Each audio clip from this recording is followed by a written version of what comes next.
facial acupuncture classes.com. And these are some of my journal publications. And I highlighted this one because a lot of the information that I'm going to cover this evening was in one of my journal articles that you can get from the Journal of Chinese Medicine.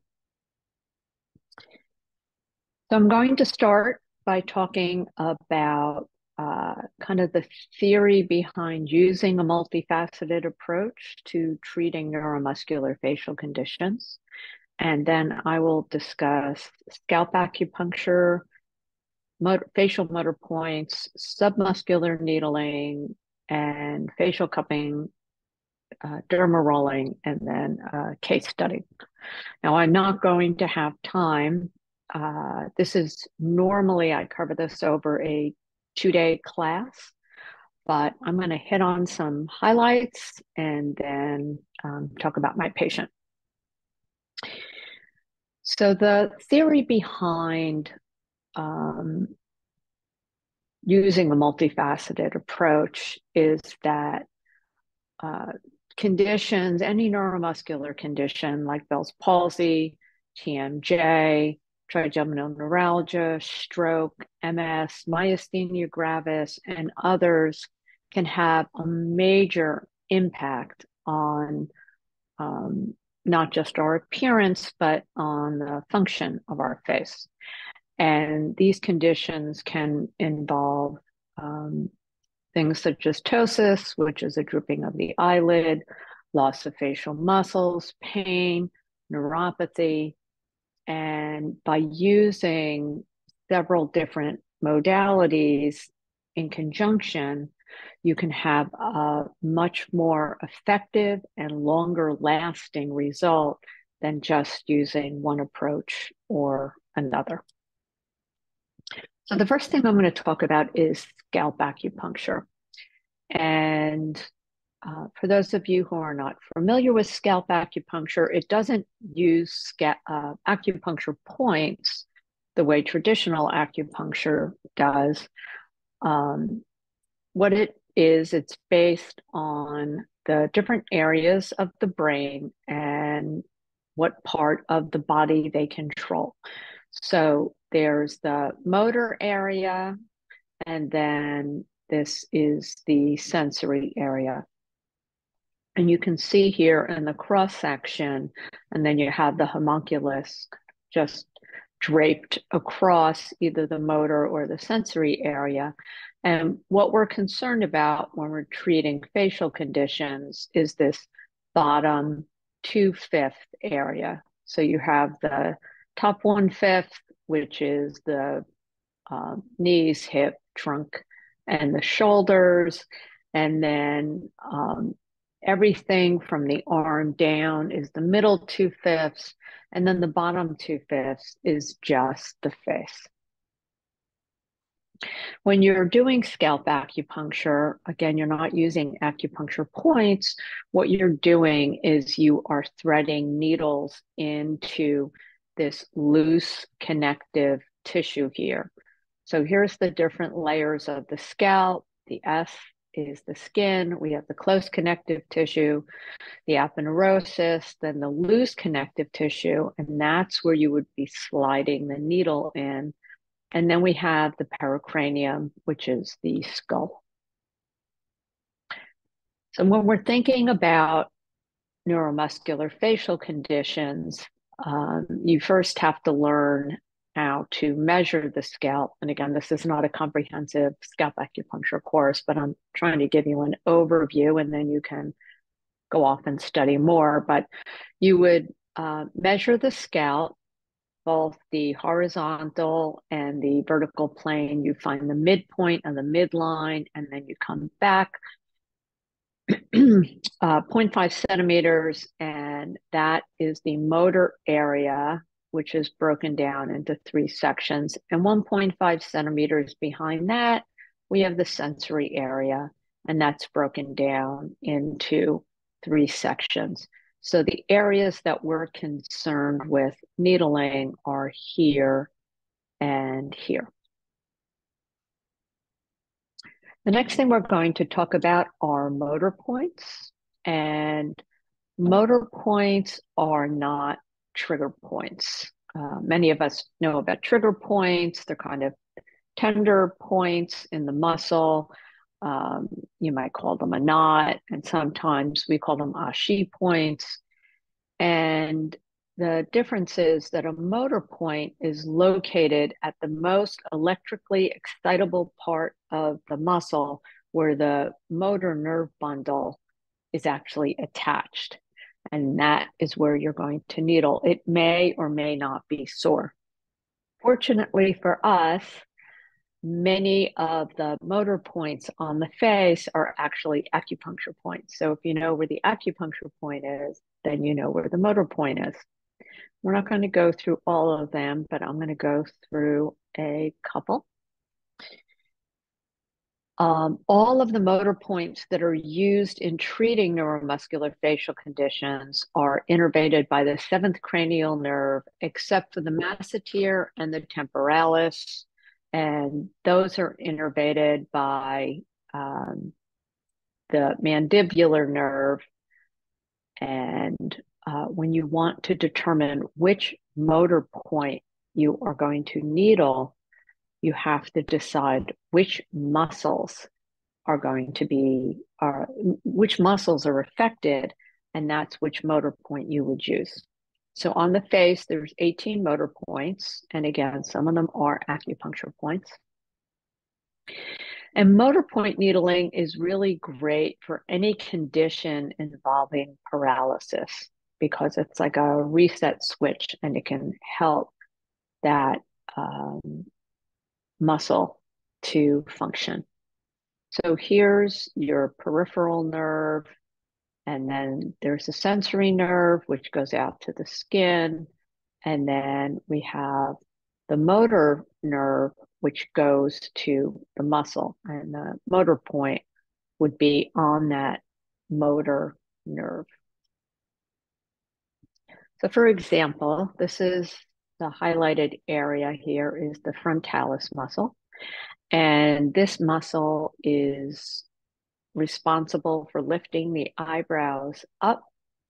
And the motor point for the frontalis is gallbladder 14. So here was a student in one of my classes. They had actually had a blunt injury to their forehead, and they had some little residual pain and some neuropathy. So ignore these lime green. This was actually a cosmetic class, so someone was just threading some wrinkles here. But what we're concerned about are these dark blue needles. And these right here were put underneath the muscle. And I'm going to talk about that in a couple of minutes. But those were submuscular underneath the frontalis. And this needle right here is gallbladder 14. And this went into the motor point. And once the needle went in, it immediately started vibrating. And just out of curiosity, we needled the other side and nothing happened. Another set of motor points that you might use for someone if they were having a neuromuscular facial condition might be the motor points for the orbicularis oculi. And that is a muscle that goes around the eye. And it's very important for opening and closing your eye. And it has two motor points. One is between gallbladder 1 and Sanjiao 23, right here. And then the other is the extra point, which is roughly between gallbladder 1 and stomach 2. And if you take your finger and you feel right here, there's a foramen there. Sometimes you can feel it. Another muscle that has a motor point that helps move some of the muscles that might be affected by, let's say, Bell's palsy is the levator labii superioris. And that muscle is right here, and it elevates the upper lip like this. And it also individually elevates the upper lip like this if you were snarling. And some people can do it on both sides, and some people can only do it on one side. So you could see if you're able to do it on both sides. But the motor point is between LI20 and stomach 2, because the muscle is, you can see the muscle right here. And the goal is to needle into the muscle, but not through the muscle. The mentalis, there's 2 muscles right here on the chin, and they are responsible for elevating and protruding the lower lip and causing those wrinkles in your chin like that when you kind of push your lips together. And they are located a half soon lateral to Ren 24. And this was a student in one of my classes. She had had Bell's palsy many, many years prior to taking my class. And I was doing some cosmetic stuff on her, platysma, doing a demo on her. And she mentioned that she wasn't able to push her lips together very well, even though the Bell's palsy was many years ago. And sometimes she'd have trouble drinking through a straw, or like spitting when she would brush her teeth. So I went ahead and put a needle into the motor point for the mentalis. And as soon as I put the needle in, it started moving. And then when I stimulated it, it really just kind of took on a life of its own.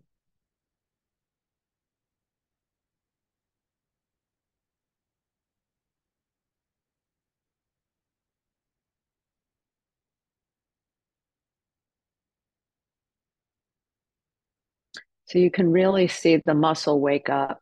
And she reported to me the next day in class that she was very happy. She didn't have any trouble brushing her teeth. She was able to whistle for the first time in a while.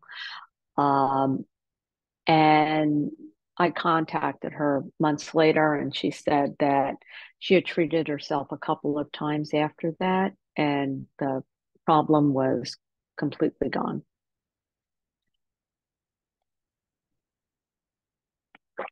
The Rosaurus, um, the Rosaurus pulls the mouth back this way, like if you're making a really wide smile. And the motor point is just lateral to stomach 4. And one way to needle it is to kind of needle towards the point. And especially for cosmetic, you can twist it a little and tug on it, really activate it. But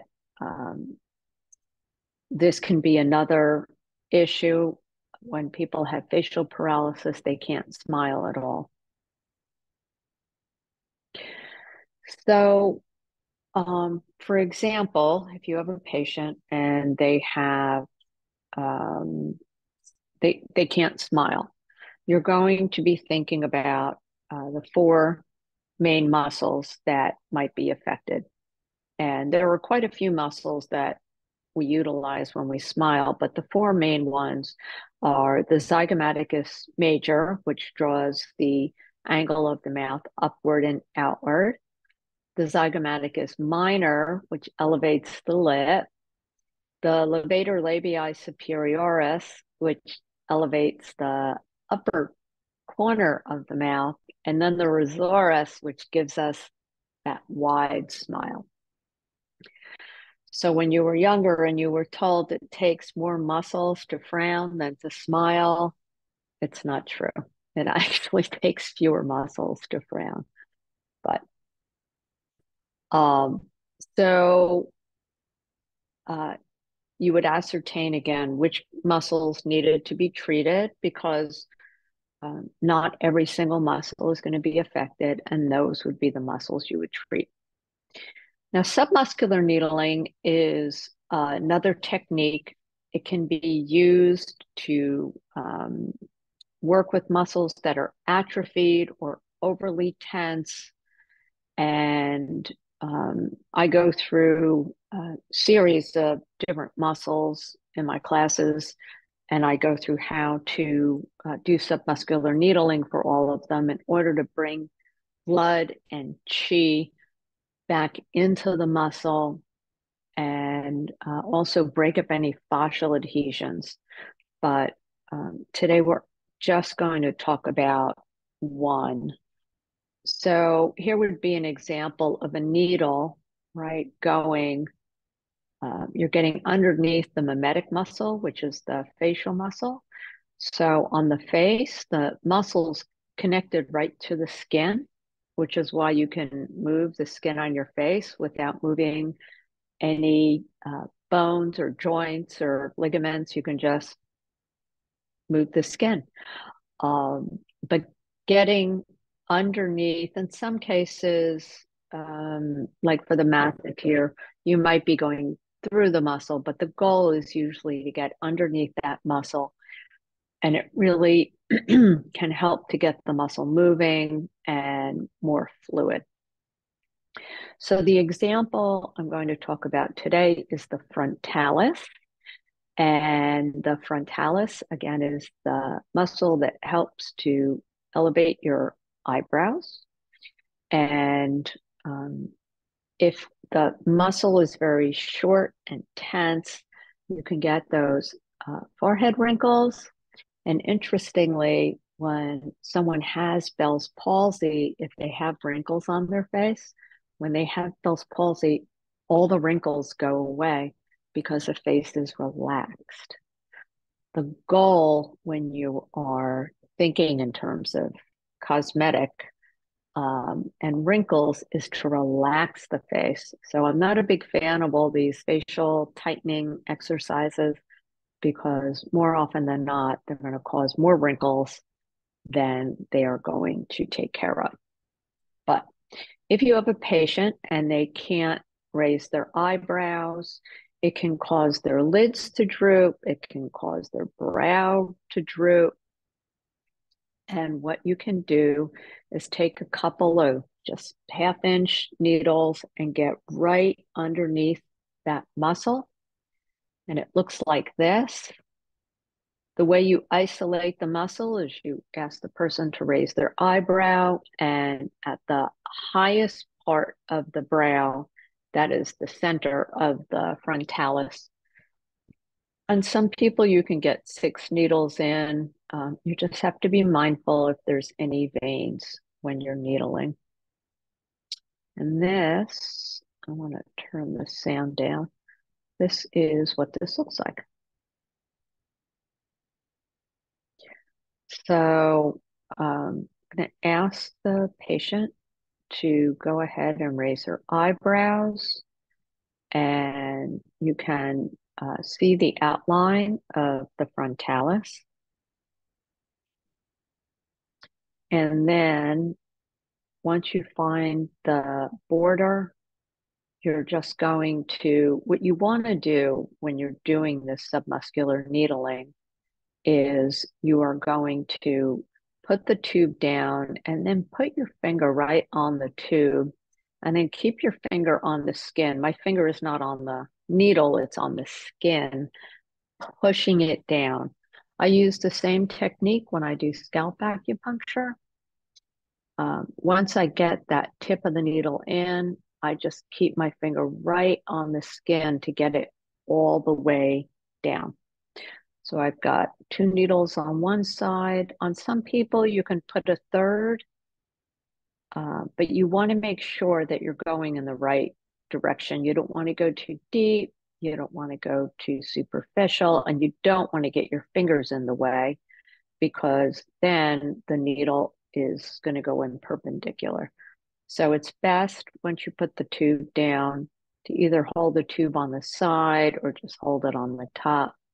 And then you can just push the needle down right underneath the outer edge of the muscle. And the same thing for the inner edge.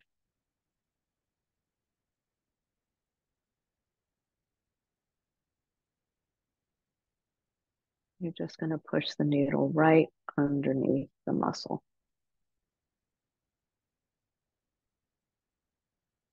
This works really well if people have forehead wrinkles. It helps to relax that frontalis, and you don't have to use a whole bunch of threading in the wrinkles. But some people, their foreheads are very tight. It can be a little tricky. So again, on the face, you have the skin and fat, and then you have the muscle, which is attached to the bone, which is why you can move the skin on your face. And there is this layer of fascia where the mimetic muscles are invested right here. And what happens is, let's say this is the skin, when the muscle is pulled tight, it causes these wrinkles and folds.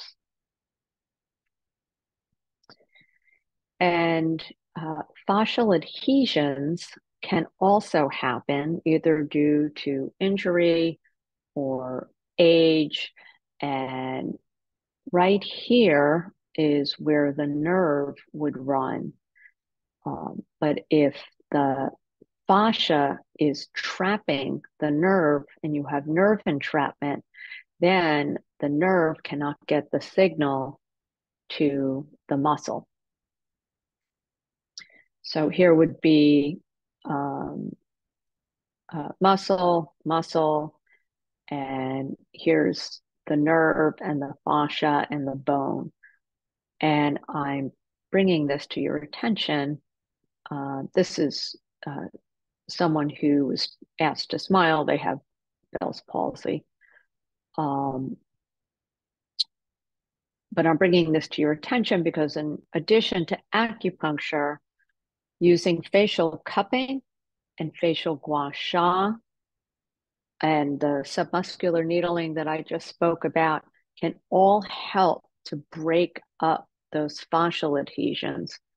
And as we get older, our face does not move as well, just like the rest of our body. Everything gets old. And so the facial cupping and the facial gua sha can really help not only the lymphatic system of the face, but the blood flow to the skin and the structural integrity of the face. So using these small glass suction cups like you see here, and you don't leave them in place. You glide them along on the face. This is a cupping kit from AccuLift, and you can see there's little marks here showing how to do the cupping. And I teach a half-day class in cupping and gua sha.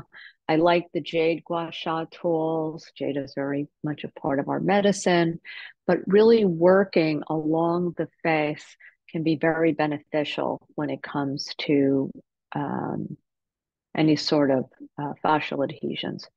Derma rolling is also something we don't think about when we're thinking about neuromuscular conditions, but when I have a Bell's palsy patient or someone with any sort of motor issues in the face, I always sell them a derma roller so that they can re-educate the nervous system of the face, especially if it's complete neuropathy. A lot of times people get facelifts and the nerves are cut, or they have cancer and they have numbness in their face, and gentle, very gentle derma rolling can help to kind of wake the brain up over time.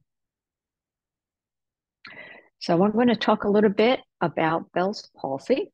And Bell's palsy is the most common cause of facial paralysis that you will see in your treatment space. And what it is, it's a disruption of the facial nerve, so CN7, and it causes an interruption in the messages to the brain, and there's no, the brain knows what it wants to do, but the message doesn't get to the facial muscles, and this can lead to weakness or paralysis. There's also a lot of other issues people can have with Bell's palsy, such as ringing in their ears, no taste or bad taste, trouble swallowing. In addition to all the different facial expressions, they can have trouble sleeping because they can't close their eye. They have to tape their eyes shut. So just as a refresher, there's two nerves in the face. There's CN5, which is the trigeminal nerve, and that is the one that is more involved with sensation and also chewing. And CN7, which is the facial nerve, and that is how we make all of our expressions and also is involved with our taste. So here's a little picture of the facial nerve. And as you can see, it goes to the tongue, and it has 5 branches. And when you are doing your diagnosis of your patient, you want to figure out which of the 5 branches have been affected. Sometimes it's all of them, and sometimes it's not. Bell's palsy is almost always unilateral, but it can be bilateral. And then there is another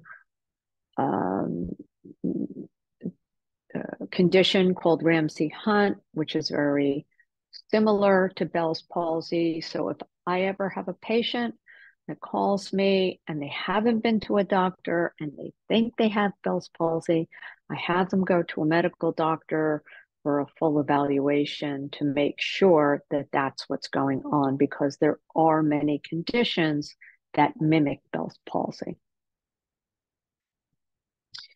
Western medicine believes that Bell's palsy is caused by a viral infection, and it typically affects people 15 to 60, but and more women tend to get it than men. But my youngest Bell's palsy patient was 2 years old, and I have seen people as old as 80 with it. Typically, Western medicine uses antiviral drug like acyclovir and then a steroid to help with the inflammatory component. So again, the symptoms can be twitching, weakness, paralysis, drooping eyelid, corner of the mouth, drooling, dryness of the eyes or mouth, impairment of taste, tearing in one eye. And typically the symptoms come on very quickly. Many of my patients have reported having tingling in their neck first, and then the symptoms peak at around 48 hours. Usually, Bell's palsy will get better on its own. However, not always. Most of the patients that I saw in my practice, if they weren't already patients of mine that got Bell's palsy and called me up because they read that acupuncture can help, but most of the patients that I saw had Bell's palsy months ago, sometimes years ago, and they were looking for some alternative therapy to help them. If someone comes to you in the early stages, you can still treat them. And in my experience with my patients, because they can't, if they're pregnant, which I've had at least a half a dozen pregnant patients with Bell's palsy.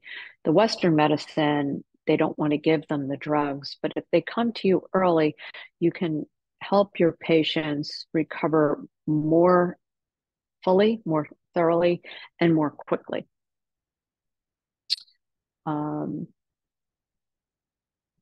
In TCM, one or more of the patterns that you tend to see are blood stagnation, usually liver blood stagnation, lung wind invasion. So this could be either a wind cold or a wind heat, spleen Qi deficiency, and I don't just treat the face. Of course, I'm going to treat the underlying pattern. I always do LI4 either bilaterally or on the opposite side of the side of the face that's affected. I also always do stomach 36, and certainly if it's a cold condition, I use moxa. And then I'm going to do my local points in the area that are affected. And then additionally, I will layer in scalp acupuncture, some submuscular needling, motor points. I leave all of that in, take all of that out. I always put in Shenmen. I take all of that out, and then I will do some cupping and gua sha. And I frequently, depending on how often they come to see me, frequently I will sell them a cupping kit. I'll teach them how to use it. And that way, if they're not coming in like every other day, they can do some cupping and gua sha on themselves, just to get that blood and qi moving into the muscle. So the exam protocol that I use is have them raise their eyebrows, close their eyes tightly, smile, purse their lips together, and puff out their cheeks. And what will happen is whatever side that's paralyzed, air will come out. You want to see them purse their lips like they're kissing, and then show their upper and lower teeth like a grimace. But the patient I'm going to talk about, she was a new patient to me. She was 56, and she had had Bell's palsy 6 months ago. She had gone through the steroids and the antivirals.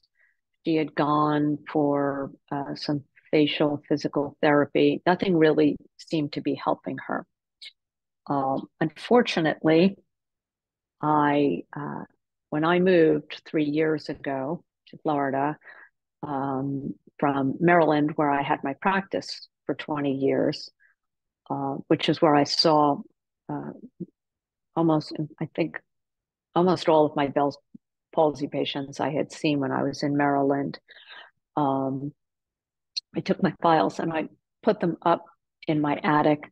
So I just put this presentation together. I could not for the life of me remember her name to get a release. So the information you're going to see, the video you're going to see is to protect her privacy. It's just her eyes, but it will be sufficient. You'll be able to at least see the progression.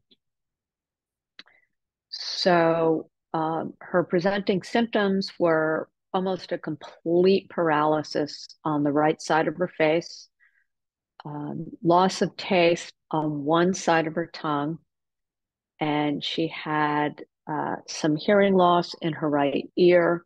But the most concerning thing was her inability to close her right eye. And it was a big problem for her. She couldn't wear contacts because they would dry out, because she couldn't blink. And at night, she had to tape her eyelid shut, and her eye was getting dry all the time. She was constantly having to put drops in her eye. So this was when she first came to see me. I asked her to close her eyes, and that was all she could do. I'll do it one more time so you can. Okay. So that was before I treated her at all. The protocol that I used on her was scalp acupuncture for motor and sensory. And I did the sensory because she was having some ear pain and other sensations like shooting sensations in addition to the obvious motor impairment. I use gallbladder 14 as a motor point and gallbladder 8 as a motor point, which is on the temporalis, to help relax the temporalis, hopefully to help with some of the hearing issues.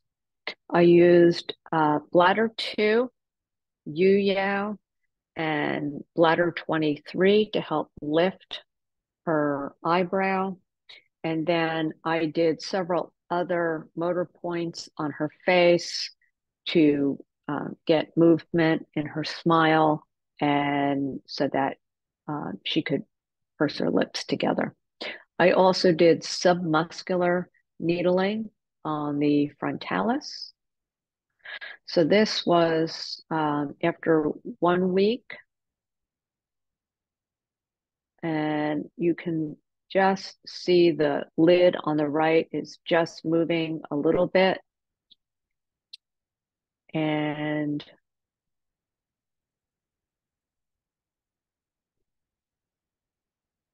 I think it's not going to let me go.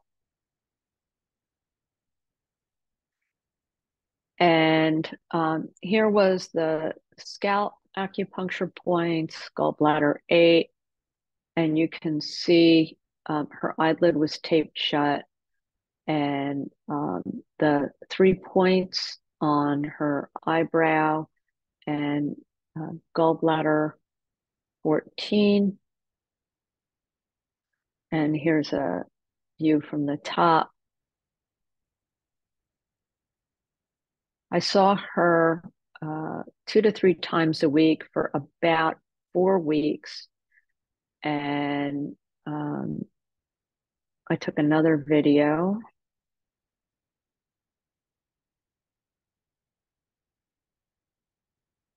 And you could see she could almost completely close her eyes. So that was about a month later.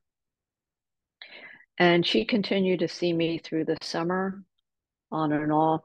And she had almost complete use of her facial muscles after that. So I saved some time for Q&A. These are all the different classes I teach, but I guess we're going to get to that after the Q&A. So you want to open it up to questions? I guess I should stop sharing.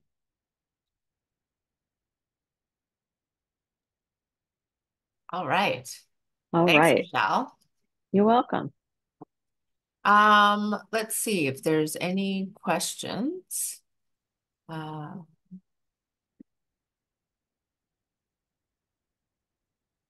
um, there's one question, but I'm not sure. It says, do you oh, sorry. Do you use e-stim for I this? do not. I am not a big fan of putting electricity in the face, and I think it's from over 20 years of treating people's faces and dealing with a lot of nerve damage that I see and facial pain, neuropathy. Um, the face is, the nervous system of the face is much different than on the rest of the body. And I've been able to do everything I need to do just with needles. And so when the needles are in, are you doing self-stim or are you just leaving them? The only needles that I stimulate are the scalp. Okay. So if you were going to use electricity, you could use them on the scalp points, but I don't put any electricity on the face. And once the needles are in, I just let them do You don't their touch them. thing. Mm-mm. No, you'd probably end up bruising them. Um, what size and diameter of needles do you use on the face? So it depends. I don't usually go any uh, any heavier gauge than like a 0.15. Um, Mostly I use the 0.14s um, because the uh, you don't want to bruise the person. And some people are very sensitive. I'll even go all the way down to, some of the really thin, like the 0.10s or the 0.12s. Um, but if someone's younger or they have thicker skin, you want to go to the like 0.16, 0.15. So it really depends on the skin that you're Yeah. treating at the time. People that are younger have darker skin and people just some people just have thicker skin than others. And what type of derma roller do you use? So Aculift has a derma roller with very short needles. It's 0.15. They're long enough to actually stimulate, but they're not so long that they're going to draw blood. And it's very gentle. So you can go to aculifskincare.com and you can find them there. Um, and how long do you typically leave needles in place for this? By the time I get all the needles in, usually about 20 minutes, sometimes 30, depending. I don't like to leave them in too long. It can be very depleting. But you want to, if you're doing the scalp acupuncture piece, you want to go in there like every 10 minutes and stimulate the needles for about 30 seconds and try to get the patient to move their face. Hmm, And it's good to have them just kind of put their hand over the part of their face that works and then try to move the part that doesn't. that's interesting. That's good feedback for the patient too. Yeah.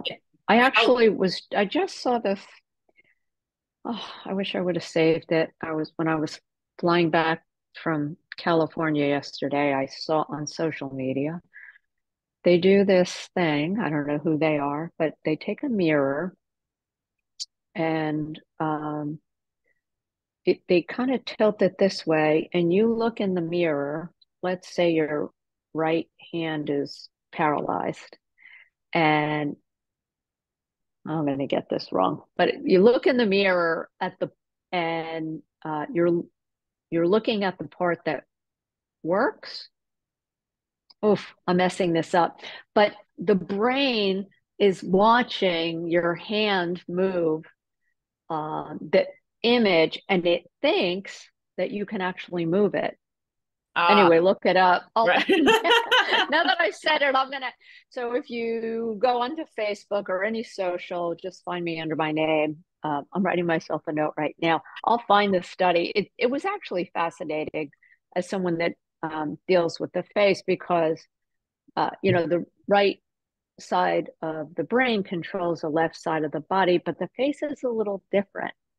Um, with the face, it's only the motor, but the sensory, so the motor is opposite, the sensory is the same side with the brain.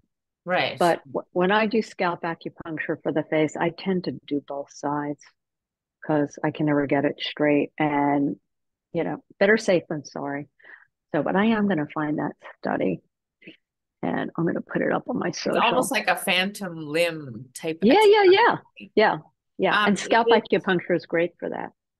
yeah, the with the Bell's palsy, you're also treating both sides? Yes. With the scalp acupuncture. Right. When I'm just treating the face, I just treat the side that's affected, Um, ineffective. so how long are your treatments in general?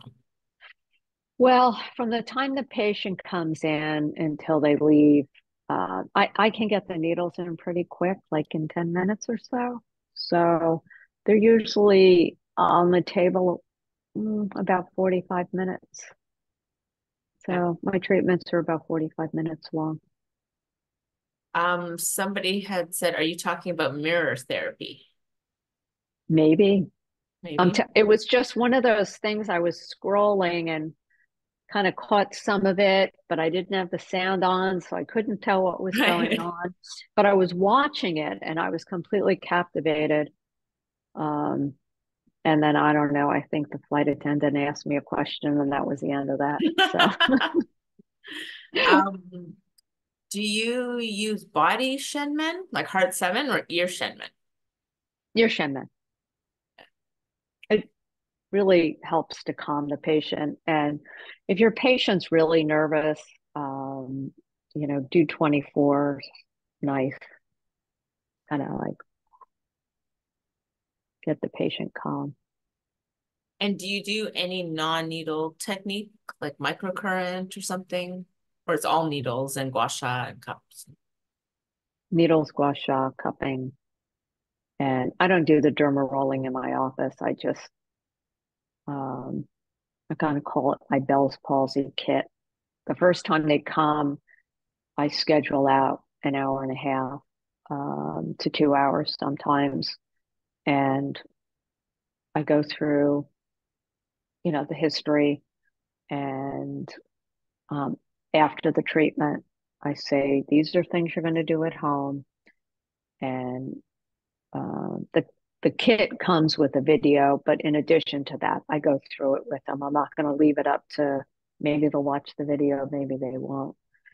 Um, and I came up with the idea because during the pandemic, I had two patients get Bell's palsy um, from COVID, not from the vaccine. This was when we were on lockdown before the vaccine. And I did like a Zoom with them. And I left cups in a little bag on my front I porch. And I was, showing them what to do. So I thought, well, this will be great. Now I don't have to be doing this. They don't have to be coming in 3 times a week, but you don't want to overtreat either. And so how do you You know, differentiate using facial cupping versus gua sha to help? I use both every time. Okay. I have like a quick, anyone who's taken my classes knows my whole cupping and gua sha protocol takes 15, 15 minutes. I do it at the end of every cosmetic treatment. And you can stretch it out as long as you want, but it's really just a matter of getting the blood and the chi moving, dealing with the lymphatic system.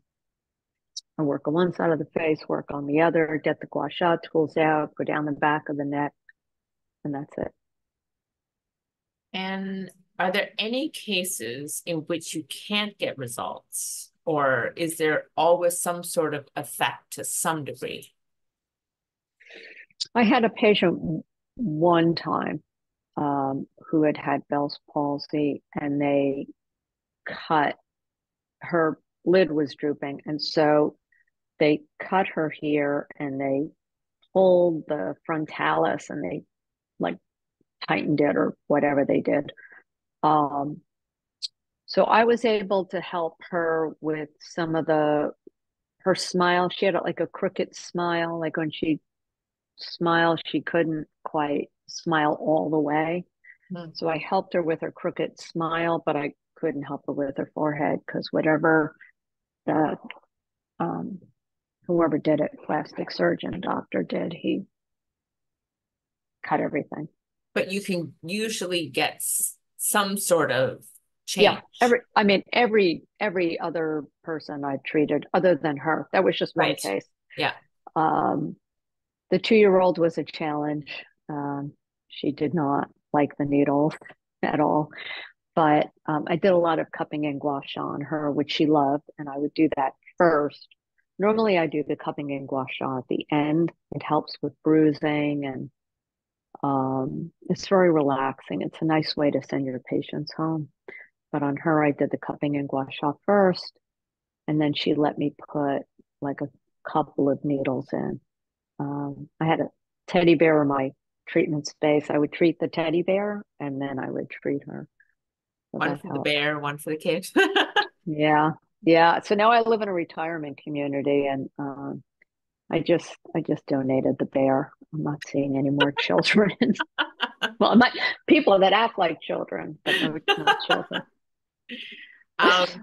And if a patient is taking medication for Bell's palsy, do you ask them to continue with the meds during your treatments?